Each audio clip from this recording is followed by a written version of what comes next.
بقى المعلم بريز عبد الغفور البرعي بتاع اسبانيا، عامل 3 جالاكتيكوس، جايب 9 تشامبيونز ليج، رئيس اكبر فرقة في العالم. يجي عيل من كاتالونيا حتة محامي يضربه على قفاه. هو عملها ازاي لابورتا ده؟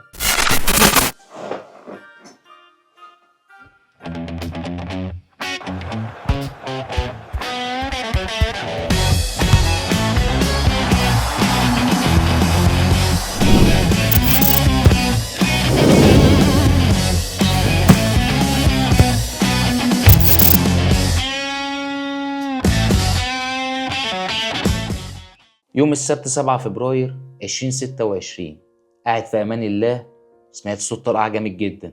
باجري افتح باب المكتب، لقيت لابورتا بيضرب بيريز على قفاه. بس الموضوع ما ابتداش من هنا، الموضوع ابتدى من سنة 2020. سنة 2020 خوان لابورتا كسب انتخابات برشلونة للمرة التانية في حياته. أول ما دخل النادي لقى عليه ديون متلتلة، ما بقاش عارف يحل إيه ويسيب إيه. راح لمين؟ آخر شخص تتخيله في دماغك، بيريز. وبيريز وقف جنبه وساعده. ساعده إزاي؟ عايز قروض، راح ضمنه عند البنوك. عايز يبيع أصول من نادي برشلونة، جاب له شركات تسهل له العمليات دي. وقف معاه في كل حاجة وموله. ده إيمانا من بريز إن برشلونة ما ينفعش يقع، عشان لو برشلونة وقع معناها إن ريال مدريد برضه هيقع، وسمعة الدوري الأسباني كلها هتقع. وفي نفس السنة الطرفين اتحطوا قدامهم عرض من رابطة الأندية الأسبانية بقيادة خفير تيباس، اتفاقية السي في سي. للي ما يعرفش الاتفاقية دي، عبارة عن اتفاقية قدمتها شركة السي في سي اللي هي تاخد حقوق بس الدوري الأسباني لمدة 25 سنة، برقم بالنسبة لبيريز وبالنسبة لابورتا بخس، سعر يضر باسم برشلونة ومدريد. وما ينفعش، هو ممكن يبقى مفيد لكل الأندية الأسبانية التانية، لكن برشلونة ومدريد اللي هم أصحاب النسبة الأعلى من حقوق البث مالوش أي 3 لازمة. وده كان رأي بيريز اللي بلغ بيه لابورتا وقال له يمشي عليه. والأول مرة خوان لابورتا يبقى سمعا وطاعة قوي مع بيريز ويوافقوا ويعادي رابطة الأندية الأسبانية، بل وده يكلفه اللي هو يخسر أسطورة النادي ليونيل ميسي. خوان لابورتا لو كان مضى اتفاقية السي في سي دي مع الرابطة الأسبانية كان عدى بمشاكل كتير قوي هو في غنى عنها، زي اللي هو يسيب ميسي، زي اللي هو يخش كل موسم مش عارف يسجل اللعيبة اللي عنده، قاعدة الواحد لواحد اللي هو بقاله 3 سنين لغاية دلوقتي مش عارف يرجع لها. كان زمان كل الموضوع ده اتحل، والرابطة كانت عملت له استثناءات لا عدد لها. لكن هو خد بنصيحة بريز، قال له ابعد عن الاتفاقية دي هتضر بينا في المستقبل. هو عمل كده فعلا، بس بعد كده بفترة راح باع حقوق بس برشلونة بس لشركة تانية خالص وبديل أحسن، فاد النادي إلى حد ما مش قوي. لغاية لما وصلنا لسنة 2021، العالم كله صحي على بيريز وهو بيعلن ميلاد بطولة السوبر ليج، بطولة صنفت الأكثر عنصرية في التاريخ. فيها 12 نادي، ال6 الكبار بتوع انجلترا، 3 من ايطاليا هم اليوفي، انتر ميلان، اي سي ميلان، 3 من اسبانيا، ريال مدريد، برشلونة، اتلتيكو مدريد. البطولة دي كان عمرها قد ايه؟ يومين، 48 ساعة بالظبط. البطولة دي في اول 24 ساعة ليها خرج منها 6 أندية من انجلترا. وخرجوا ليه؟ السبب الاولاني هو الجماهير. جماهير زي جماهير نادي تشيلسي اعترضوا الباص بتاع اللعيبة وكانوا عايزين يقلبوه. السبب التاني كان هو السبب المنطقي، ان رابطة الأندية الإنجليزية من الآخر ضغطت على الأندية دي. انتوا أغنى دوري في العالم، بتاخدوا أعلى حقوق بس في العالم، انتوا مش محتاجين حاجة، اطلعوا بره المنافسة دي وإلا هتتحرموا من الفلوس اللي احنا بنديها لكم. وبالنسبة لأندية إيطاليا، فأندية إيطاليا طلعت بعد 48 ساعة بالظبط من إعلان البطولة، عشان هم أصلا كان عليهم عقوبات مالية من اليويفا، وأكيد اتبعت لهم تهديدات من اليويفا بعقوبات مالية أكتر من كده. فهم من الآخر كفوا الشر واتكلوا على الله وخلعوا من البطولة، ما فضلش منهم غير اليوفي بس. بعدها ب 24 ساعة كمان اتلتيكو مدريد حصلهم بدون ما يقول أي سبب، هو خرج كده وخلاص غلاسة، أنا لقيتهم كلهم خارجين خرجت وراه.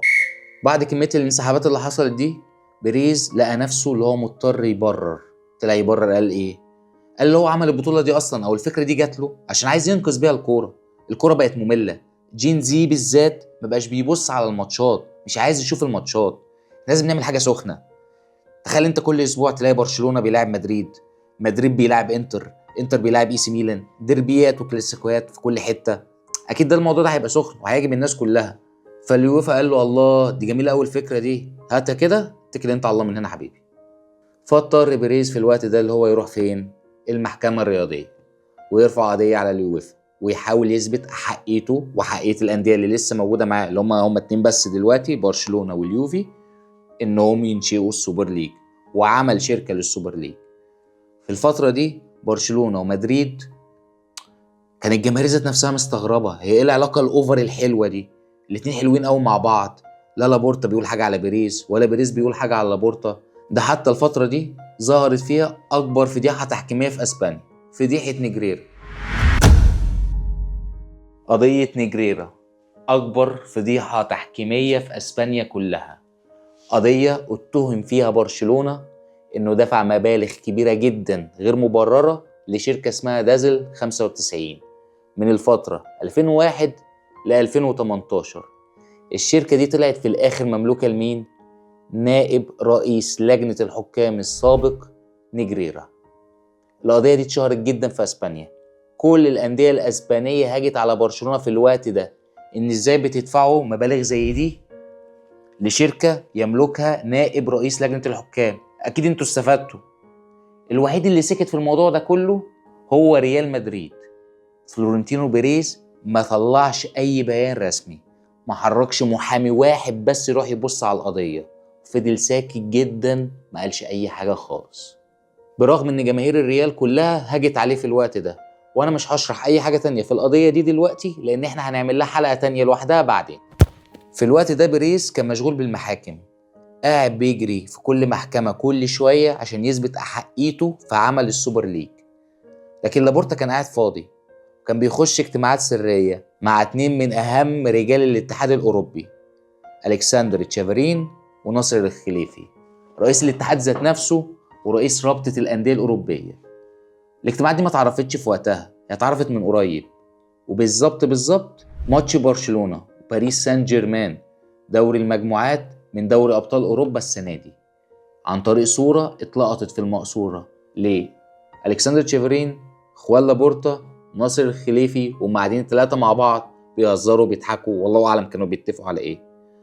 وبالمناسبة بما إننا جبنا سيرة التشامبيونز ليج، التشامبيونز ليج الحالي النسخة الجديدة دي هي متاخدة أصلا من السوبر ليج، بس معمولة بشكل كرييتيف أكتر، أحلى بكتير، أكثر عدالة وأقل عنصرية، وفي نفس الوقت بيخدم مطالب كل الأندية اللي كانت عايزة تدخل السوبر ليج، هو بس أكتر مداخيل أعلى. طب السؤال هنا، لابورتا قاعد مع الناس دي عايز منهم إيه؟ من الآخر كده عايز يضمن حق برشلونة، عايز ينفذ برشلونة من العقوبات المالية اللي ممكن تقع عليه بسبب اللعب المالي النظيف. ومن ساعة ما الصورة بتاعت ال3 دول اتسربت، في واحد بس اتجنن، بيريز، بقى بيعمل حاجات غير منطقية. طب بيريز ابتدى يعمل ايه؟ أول حاجة عملها، طلع في الجمعية العمومية قال كده بكل بساطة: ازاي يا جماعة احنا قدامنا قضية نيجريرا، أكبر فضيحة تحكيمية في أسبانيا، ما تدخلناش فيها، احنا لازم نتدخل، العدالة لازم تحصل، العدالة بقى لها 3 سنين، انت ناسي؟ انت افتكرتها النهاردة أول ما شفت الصورة. بعت المحامين بتوعه يحضروا التحقيقات مع خوان لابورتا، مع بارتوميو، مع خوان جاسبورت، حضروا مع ال3، بل وحاولوا يوصلوا للمعلومات المالية بتاعت برشلونة كاملة، وده اللي رفضته المحكمة، ما وافقتش عليه، عشان ما ينفعش منافسك يعرف المعلومات المالية عنك. طب يسكت عند كده؟ لا، حفلة عاملها للصحفيين بمناسبة عيد الكريسماس، ويطلع فلورنتينو بيريز قدام الصحفيين ويقول: كل سنة وانتم طيبين بمناسبة الكريسماس، وأتمنى إن الاحتفالات ما تنسكوش قضية نيجريرا. هل بريز يقف عند كده؟ لا، يشغل قناة ريال مدريد 24 ساعة، في ال 24 ساعة بمجرد ما الفريق بس يتعادل يخسر وبرشلونة الناحية التانية يكسب، اطلعوا أسبوع نيجريرا، كل يوم كل البرامج حاطة صورة نيجريرا وبتتكلم عن برشلونة. الموضوع ما وقفش لغاية كده، صعد أكتر وأكتر، بقى بيهيج الجماهير كمان بشكل واضح وصريح ومباشر على برشلونة. طبعا بعد كل اللي أنا قلته لك ده، انت فاكر ان بيريز هو اللي ملاك ولابورتا هو الشيطان والخاين، بس ده مش حقيقة. بيريز عمره ما عمل حاجة لله وللوطن، بيريز دايما بيبقى مستفيد، وانا هفهمك دلوقتي هو بيستفيد ازاي. هو حسبها حسبة، قال لك دلوقتي لو برشلونة وقعت انا كريال مدريد موقفي ايه؟ هبقى انا الوحيد الكبير في الدوري ده، ضامنه كده على المستريح كل سنه. يبقى انا كده قلبت بايرن، قلبت باريس، بقيت زي الدوري الفرنسي، وهيطلع عليا في الاخر ايه؟ دوري مزارعين. قيمتي السوقيه هتنزل، مش هكسب فلوس، واهم حاجه عند بريز الفلوس، كله الا الفلوس. ده السبب الاولاني. السبب التاني، والله انا متهيألي اللي هو قاعد مع نفسه حسابها حسبة عقل. قال لك انا عندي فيني، عندي رودري، هروح دلوقتي كمان اجيب عليهم بلينجهام، بعدها بشويه هجيب امبابي. اول عن اخر ساعدت برشلونه خدوا كارد، هيجيبوا لعيب، هيعملوا ايه؟ هياخدوا دوري؟ يا عم ماشي، عشان يتقال اللي فيه تنافسيه وكده. بس اللي هو ما كانش حاطه في حسابه اللي هو ممكن ياخد نفس القلم اللي خده في 2009. تيجي لاماسيا تطلع لك ميسي جديد، وتشافي جديد، وانيستا جديد، تلاقي شويه عيال صغيره بيضربوا النجوم دي كلها على قفاهم، وبياخدوا منهم السنه اللي فاتت ثلاثيه محليه بقياده مدرب كنا قلنا ان مسيرته خلصت. يرجع يحبك معاه يعمل ريمونتادا في برشلونه عشان هو بيحب النادي ده مش اكتر. فمن الاخر انقلب السحر على الساحر، وكل اللي كان بريز عايزه لبرشلونه بالضرر جيب النفع. وكل ده ياخدنا ليوم 7 فبراير 2026. خوان لابورتا بيكتب استقالته من نادي برشلونة. ليه؟ عشان في انتخابات لازم يستقيل قبل الانتخابات دي. بس هو بيكتب استقالته افتكر كده حاجة، انا نسيت ادي بريز على قفاه.